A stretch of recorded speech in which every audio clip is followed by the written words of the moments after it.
The National Weather Service in Wilmington has issued a severe thunderstorm warning for Central Claremont County, Northern Brown County, Southwestern Highland County, until 4 p.m.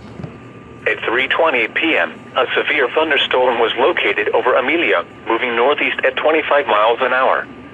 Hazard, 60 miles an hour wind gusts and quarter-size hail. Source, radar indicated. Impact, minor hail damage to vehicles is possible. Expect wind damage to trees and power lines.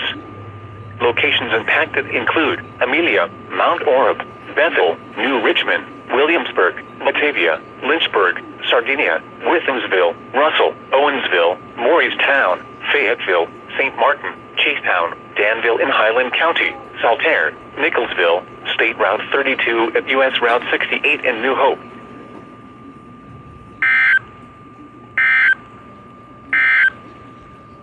You are listening to NWR Weather, All Hazards Radio.